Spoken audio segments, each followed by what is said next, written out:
That's like the perfect target, right? That's right, because they're less sophisticated. So they're the primary target. They're less sophisticated. They don't care that you don't have, you might have $300,000 in the bank. They don't care that you're small and you only have 300. No, they're going to take your $300,000. That's they don't care.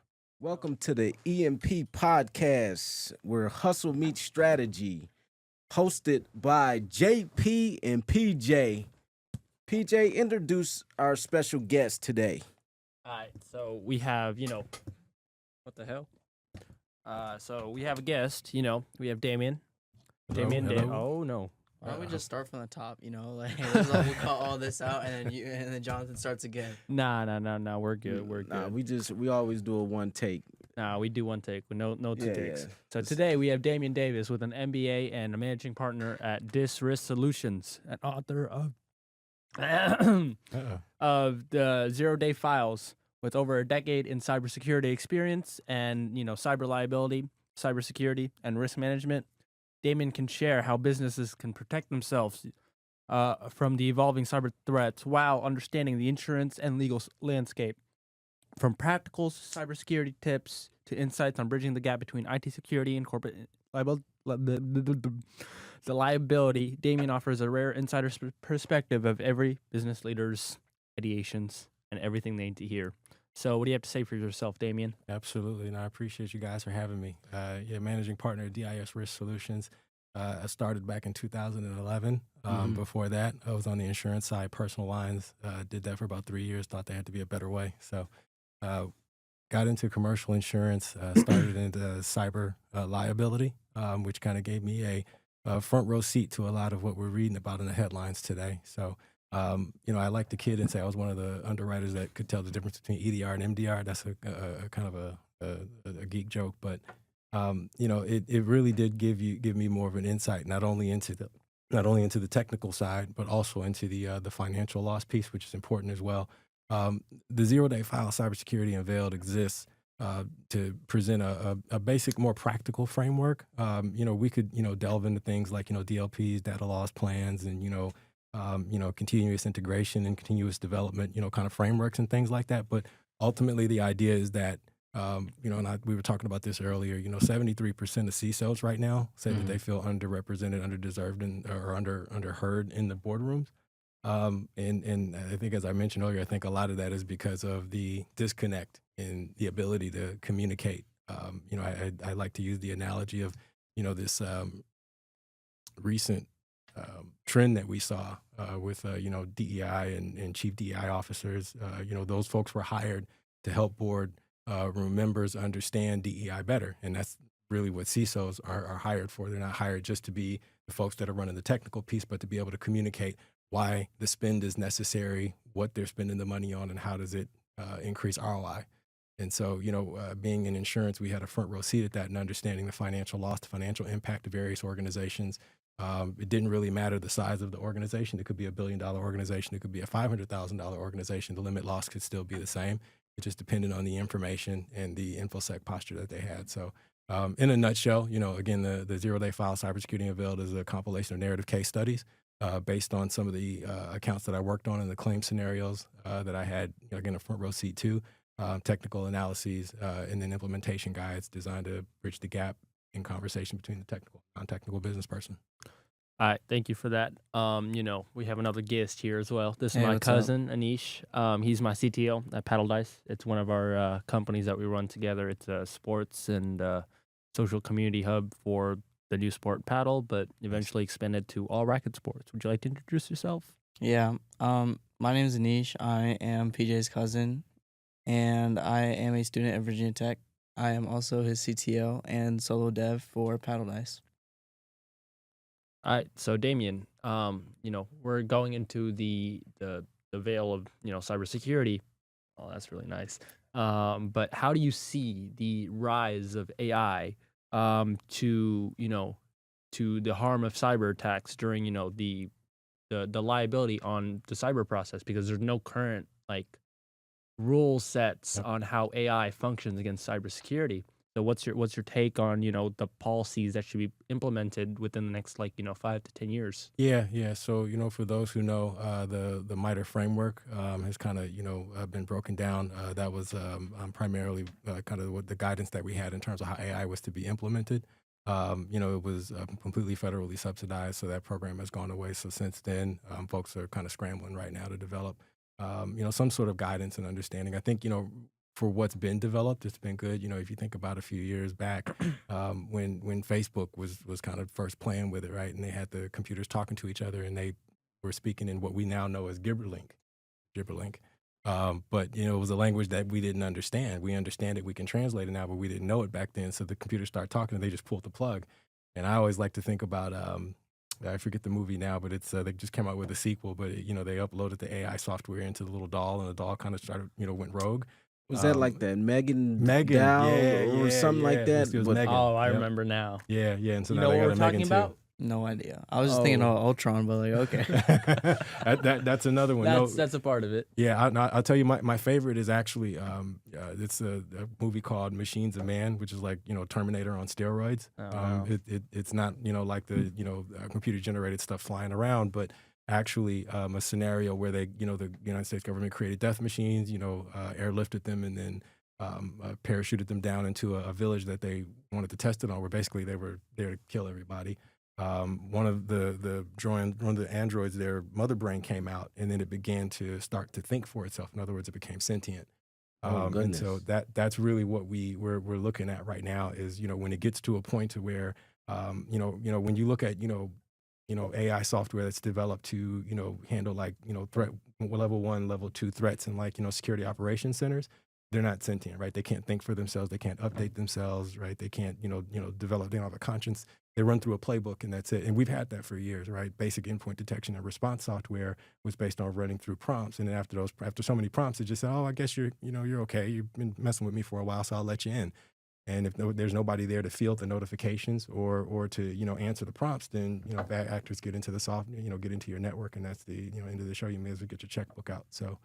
I say all of that to say is that I think from what I'm hearing, especially on the I don't want to say too much, but on the dark web side of things, that the bad actors still have some sort of honor amongst thieves themselves, where there's still some protocols that match what we're seeing. But when it's all said and done, it's not to say that somebody doesn't have their finger on the button. My goodness. Oh no. Okay, so now this is a interesting, different side of topic. You understand, deepfakes, correct? Mm. So, now on the uprising of AI, the increased attraction to using deepfakes to, use phishing and, social engineering scams to, call out, using such deepfakes, saying, I've heard a few, horror stories on TikTok that like, my grandmother got called saying, I was dead or I was being kidnapped or, things like that. And, they actually paid them because they thought it was actually their grandson or their granddaughter. Yeah. What kind of like liabilities? Now, obviously it's going to happen whether we want it to or not, but what liabilities or policies or anything that we could do should be put into place to, protect things like that? I know they came out with a law recently, but, what are your thoughts on things like that? I'll be honest. My position on lawmakers and legislation, and this might get me in trouble, but you can change. You can. I always say you can't change the way you can change the way people think through legislation, but you can't govern their actions. Oh, that's not what I meant. But like, what policies would you put into place? What I put into place? Yeah, to protect everyone. Yeah, so that's where I was going. At the end of the day, I think a lot of it boils down to vigilance. And I'll give you an example because you talked about, you gave one with the grandma. So I'm sure you heard about the one where the very sort of low-level financial manager over in China wired $24 million because he was deep-faked. He thought that he was talking to his chief financial officer, and they had gotten a hold of the chief financial officer's voice recognition and gotten a picture of him and was able to create him on a Zoom call. 24 million? 24 million though? 24 million. Oh my Lord. $24 million.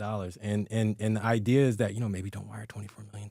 But the other piece of it really is, at some point as an employee, you got to know, okay, you don't talk to the chief financial officer every single day. that's Right. probably your manager or your manager's job. So maybe just have, give it a second thought. It sounds So, like some red flags. So that's why it's important for that human relationship component as far as meeting people and getting to know their personality. Because AI, I know when I get calls from AI or whatever, I'm like, nah, I'm talking to a robot. Yeah. So I don't know. yeah. But yeah. that's why they be scamming old people, though. There are people that are getting calls from AI HR agents, right? Recruiters that, are calling them and saying, hi, this is Kai, or, this is 𝗧𝗵𝗲, and give me a call back and we can talk about, your resume. And that's, I think to a degree, there's some,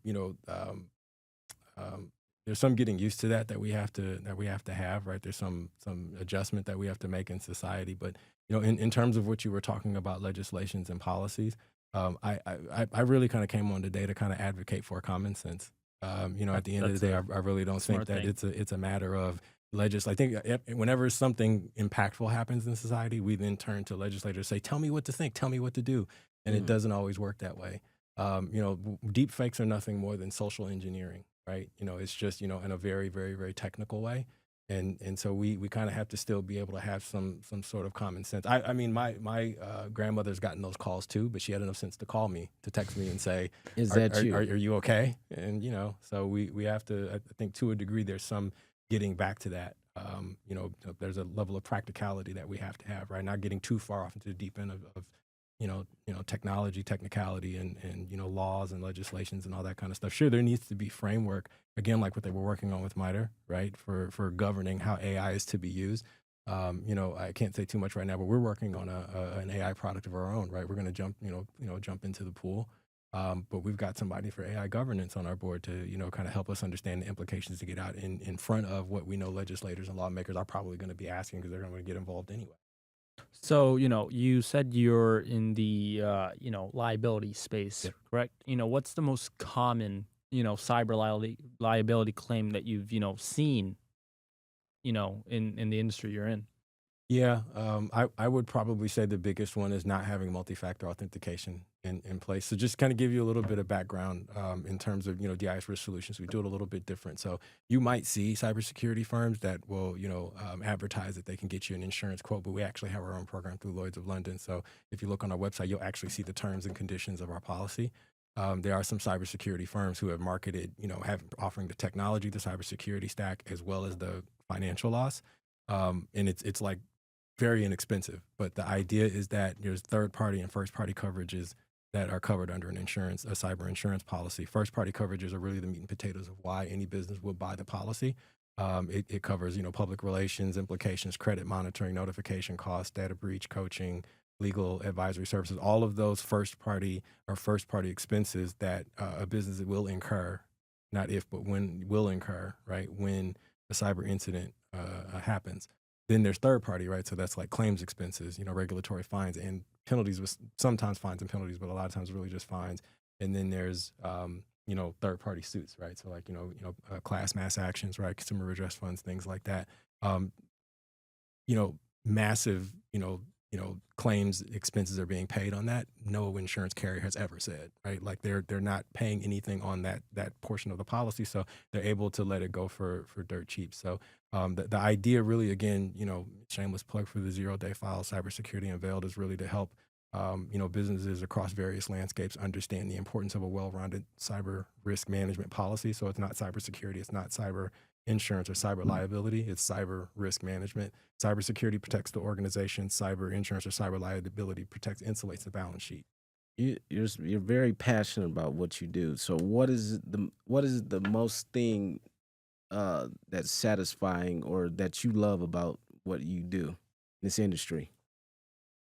For me, I would say what's most satisfying is when we're able to demonstrate to someone, because you hear it all the time, well, I don't think I need that, or this goes back to the conversation we had earlier about folks kind of harping on the technical aspect of it and not being able to practically demonstrate to a business owner or to the C-suite what their implications are. And it really boils down to business interruption. CFOs, CEOs, alike, they all care about one thing: bottom line.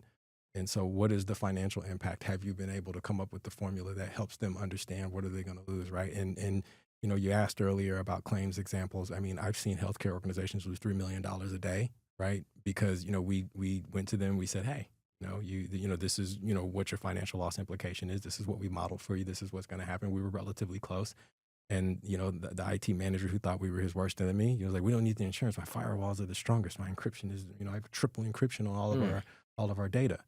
And lo and behold, you know, 2 weeks later, they get breached. And, you know, from there, they're off to the races trying to save their jobs. How often do you see companies worldwide get breached? Pretty often. We're reading about it every day in the headlines. You know, one of the things that I try to touch on in the book is really to help, particularly as respects to the narrative case studies, to help a non-technical business person and just really non-technical folks in general understand what goes into a breach. And I'll give you an example. We read about nation-state attacks. It's not just 5 folks in a room just tapping on keyboards, right? Those are like very strategic, orchestrated activities, right? So you've got 30 folks in one room, you've probably got 30 in another. If they're attacking Caesar's Palace, it's because they're trying to figure out what Win does, because 9 times out of 10, whatever framework Caesar's Palace has in place, Win, maybe not the Flamingo, but, you know, whatever other large hotel is on the Strip. I don't want to keep saying names and make it like I'm trying to like put anybody down or anything. Right. You know, it's the idea is to learn, to pivot, get into the system, move vertically, right, and be able to exfiltrate data and leverage that for, you know, financial remuneration. So, you know, ultimately, I mean, it's just, you know, from healthcare to financial, the financial institutions, right? You know, those are 2 of the more regulated industries. But then there's also small businesses who oftentimes will say, well, I'm too small to get hit. They don't, you know. That's like the perfect target, right? Right, because they're less sophisticated. So they're the primary target. They're less sophisticated. They don't care that you don't have, you know, you might have $300,000 in the bank. They don't care that you're small and you know, you only have $300. No, they're going to take your $300,000. That's they don't care. So, you know, do you have anything to protect, or like, does your firm do for small businesses? Yeah. So we do offer what's called full stack management, right? So that's the multi-factor authentication, endpoint detection and response, managed detection and response, MDR. You know, we'll set up the cloud backups, and then we'll back up the cloud backups as well, patch management, and then email security. We could get off into like zero trust authentication. That's more of a marketing term. It's really known as deperimeterization. We could do things like distributed data management, you know, pen testing, you know, data forensics, things like that. But just on a very, very basic level, you know, those first 5 things, or maybe 6 or what I listed are really what, 1, insurance carriers are really looking for to make sure, okay, this is what you have. And 2, what, you know, essentially protect, you know, any given organization. And so we always advocate for, you know, from small to large, you know, those businesses at least having that baseline sort of framework in place. So when you say small to large, go more in depth on that as far as the company size. Yeah. So, I mean, like we said, you know, the cyber incident affects everybody, you know, in terms of for our target, you know, we like to know that they have some kind of budget in place. And we find that, you know, companies from maybe 3 to 5 million in revenue and up are ones that are starting to budget for it. But below that, there's a lot of education that's involved. We try to help business owners alike. Again, you know, if we're talking 3 million and under in revenue, we really, you know, spend a lot of time educating, providing materials out there. You know, look at our LinkedIn. You see a lot of is that your ideal client? Like, who's your ideal client that you would want? Yeah. So I like, again, going back to probably 5 million and up in revenue are who we like to talk to, just in terms of, you know, understanding, you know, kind of what their budget might be, because one of the benchmarks that we use in the industry is, you know, at least allocate 10% of your budget, right? So you think about a $5 million company, math is right, there's $500,000 they have. That, you know, that's not bad to get them started, right? And, you know, put that baseline configuration that we talked about in place. Some folks like to really focus on users, but if they've got the budget, I mean, users really don't matter. Whether you have 30 users, whether you have 5 users, you're still susceptible to a breach. So, you know, whether you use the full 500 or not, that's still something that we want, you know, to be able to have there, just in case we need to, you know, build out the framework a little bit more. So Go ahead. No, okay. I think you and me and him have the same question. Yeah. So how often is a small business like likely to get hit with a cyber attack? Very, very likely. Very likely. Yeah. I mean, it's really over 60%. So in 2023, it was found that 60% of small businesses got hit with ransomware. And then once they got hit with ransomware, 80% of them had to close their doors, right, within the first 12 months after getting hit by ransomware. Would you like to explain like how, like to a non-technical person, would you like to explain like how a cyber attack works and how they like get all the money out of the small business? Yeah. So, if you think about, for example, a phishing email, right? That's one of the main things that we see, from invoice manipulation to, somebody's, I don't know, say, for example, everybody's, remote working now. Somebody may have logged in at a coffee shop, right? Mhm. They didn't have a VPN or a virtual protected network Right, on there yeah. on their computer. If you don't have one, get one. My recommendation on a basic level is Cyber Ghost. They were able to, gain access to the network from that point. And then from there, they probably spent months just, kind of, searching emails, looking at them, getting an idea of, who does what. And then from there, they were able to replicate the email and then, send a request for payment.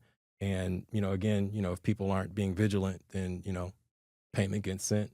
Right. Maybe the client says, well, I never sent that. What happened? They said, well, we got this email from you. There's a lot of back and forth. They try to go to the bank and see if they can get their money back. Usually they can't. And so that's a lot of times how it, kind of just on like a very, like you said, basic level, that's how it works. Right. Okay. Usually when, well, seeing some of those phishing emails, Mhm. I always see some kind of technicality in periods, commas, or something. So I automatically disregard it. Like, hey, I'm not even touching it. Matter of fact, I'm just gonna delete it off my out of my email drive. Let me ask you, over the last, we'll say, since the top of the year, have you noticed that those emails have gotten much more proficient in terms of, the grammar that they're using? They're getting better. Tighten it up a little bit. Yeah, but I can always. I Right. mean, it's always. And I'm using common sense. Uh-huh. If there's an email from I can't even pronounce this person's name or never seen, and I'm like, nah, this is usually junk or some kind of spam or somebody trying to get in, try to get me. So I end up deleting it automatically. Yeah. Yeah. Would you like to explain a different like sort of example than a phishing email? Because I feel like there is a lot of like the population that might fall for it, but there's Right. also like the other side of the population that's managing businesses who are more vigilant to like not fall for that. So is there like another sort of way?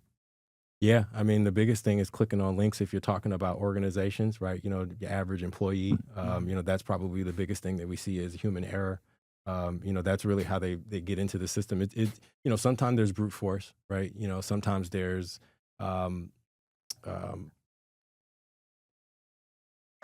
sometimes there's somebody that say that was doing pen testing and they were on site and maybe, for example, a vendor, maybe already had a compromise. I mean, if you look back at the 2013 Target breach, that's what happened, right? That was a third-party vendor who had their access credentials compromised. That was in 2013 That or was in 2023. That was in Which one? 2013. Okay, 2013. Okay. Yeah. So, that was one of the things that, we talk about now. We handle third-party vendor management as well.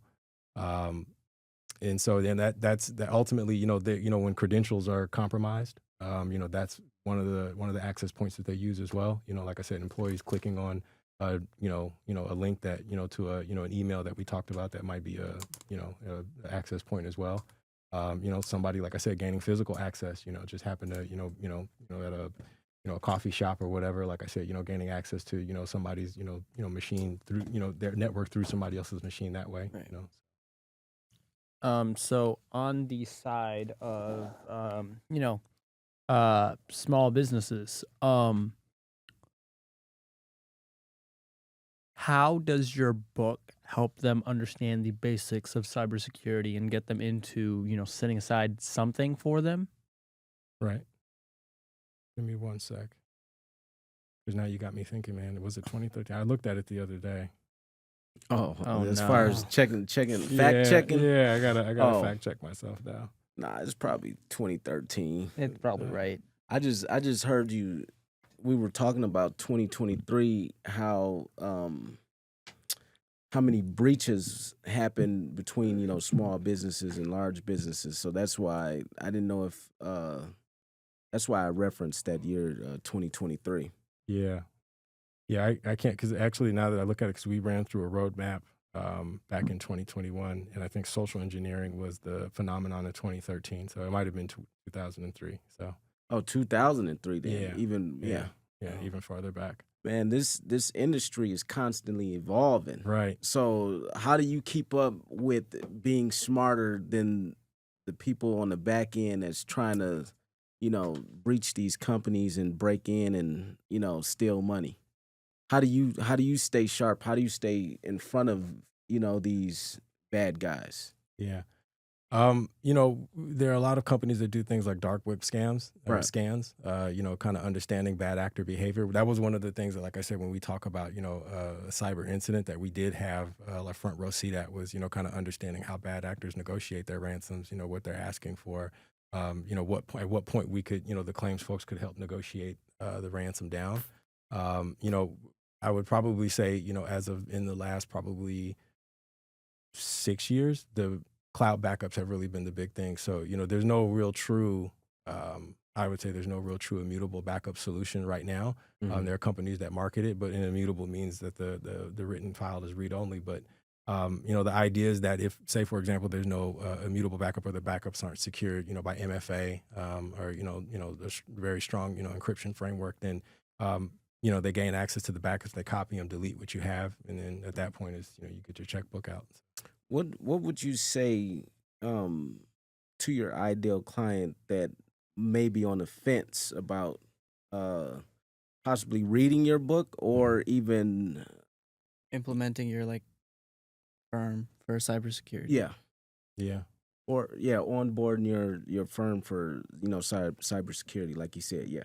Right. Yeah. So what would you tell that ideal client? Right. Yeah, I mean, you mean the prospect? Is it? Yeah, that prospect. Okay. Yeah. Okay. Yeah. I mean, at the end of the day, a lot of it, when we walk into a meeting, it's really about, and this is what the book serves, is giving them examples, because that's what a lot of sales folks, when they walk into organizations, struggle for. Marketing folks, they struggle with having, being able to provide examples of how, it may impact somebody else's business. So usually when we've walked into a meeting, we've already determined, had an idea, been able to, kind of forecast what their, just based on basic information we found, the business profile, Mhm. what their business interruption implications are. So, usually when they're on the fence, that's what we talk about is, what their financial loss is, and how, again, that well-rounded approach, benefits being able to defend against that. And where can people find your information and get a hold of you for the cybersecurity? Yeah, absolutely. So you can find me on LinkedIn. I'm most active there, Damian Davis, 𝗵𝗲 𝗘𝗠𝗣. You can also check us out at www.dsrisksolutions.com. And you can pick up the book 0-Day Files either on our website or on Amazon as well. And then, as I was telling PJ earlier, we also have the YouTube channel where we have an adaptive video series for the book as well. So first episode is already there. We've got 11 more coming. And so that's what project you're working on right now for people to start following you and seeing what you're up to. Correct. Okay. Yeah, they can already follow me on LinkedIn. About 2,600 followers, and value all of them, and would love to have more. We're also providing information every day, posting on various cybersecurity topics. So would love for folks to read it, repost it, comment, like it. Let us know what you think. Oh yeah, for sure. We're definitely gonna put this information out for you. PJ, did you have anything else? Any rapid fire questions that you wanted to ask him? A rapid fire. Now you have a book, but what's your favorite book? My favorite book, my book was inspired by a book called Trust, written by one attorney, 𝗵𝗲 𝗘𝗠𝗣. I was blessed to actually, I emailed her, asked her if she would review it. She actually responded and said that if she had time later on this year, that she would raise her hand to review it. So I really was appreciative of that. But Trust, was her, way of trying to help the more technical folks understand how to communicate to the non-technical folks. She's one of the foremost authorities in, privacy liability, AI governance as well. So she works with a lot of Fortune 1s, 5s, and 1000s. So anything else you'd like to say to the camera before we head off? Yeah, no, I would just, say everybody out there, enjoy your weekend as we move into the holidays because the year is moving fast. That's when the bad actors like to strike most because everybody's, looking to go on holiday. They're away from their desks. So stay vigilant, protect, preserve, prevail. Thank you. Well, appreciate that time on the EMP podcast. Until next time.